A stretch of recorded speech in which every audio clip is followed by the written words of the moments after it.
है piece and the state, शांति और राज्य सत्ता। It is often argued that the division of world into the separate sovereign state is an impediment to the pursuit of peace. As such, each state sees it is as an independent and supremacy in equity.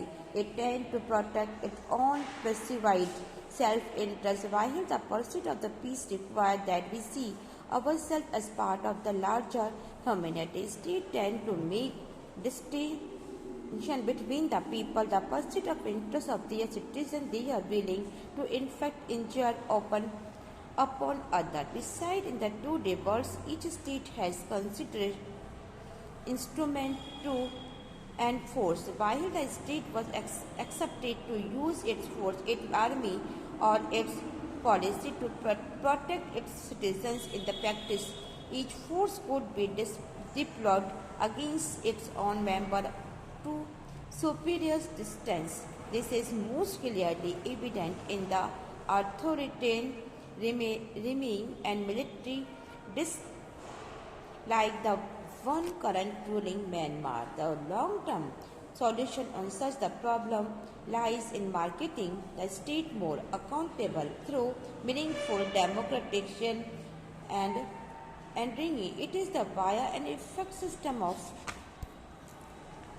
civil liberties that are the routes taken by the post-apartheid regimes in the South Africa, which is one of the prominent political stories or reflect here.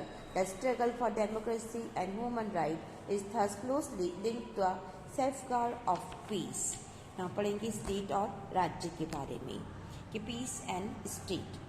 अभी कहा जाता है कि हर state को अपने लिए पूर्ण freedom और सर्वोच्च इकाई के रूप में देखता है, लेकिन इसमें अपने हितों को केवल अपने नज़रिए से देखना, एक हालत में अपने हितों के बचाव करने के बढ़ावा देना या बढ़ावा देने की एक प्रवृत्ति को जन्म देता है।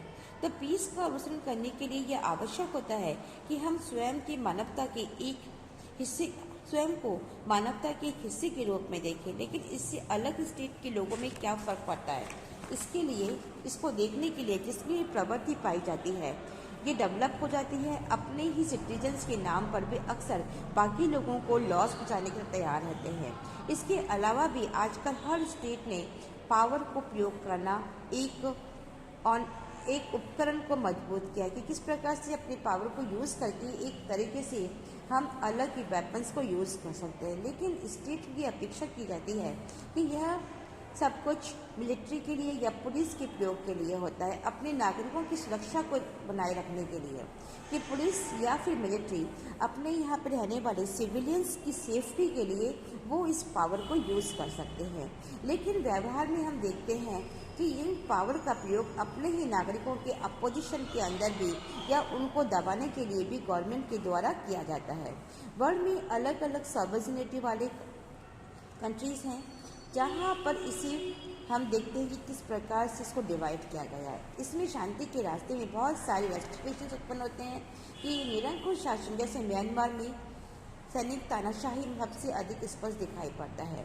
तो समस्याओं का दीर्घकालीन समाधान या डेमोक्रेटिक अधिक नागरिक आज़ादी की एक कारगर पद्धति में है और इसके द्वारा हम स्टेट को ज़्यादा जवाबदेह बनाया जा सकता है। जैसे कि कलर डिस्क्रिमिनेशन के ख़त्म के बाद में साउथ अफ्रीका में ये तरीका अपनाया गया, जो अभी एक रिसेंट ईयर के अंदर यहाँ पॉलिटिकल को एक सफलता के रूप में एक उदाहरण दिया गया है कि पॉलिटिक्स जो है एक पावरफुल या फिर सक्सेसफुल रही है। इसी प्रकार डेमोक्रेसी में ह्यूमन राइट्स के लिए जितने भी संघर्ष किए गए, स्ट्रगल किए गए हैं, तो स्ट्रगल और पीस को सिक्योर बने रहने के बीच में भी घनिष्ठ संबंध दिखाए गए हैं।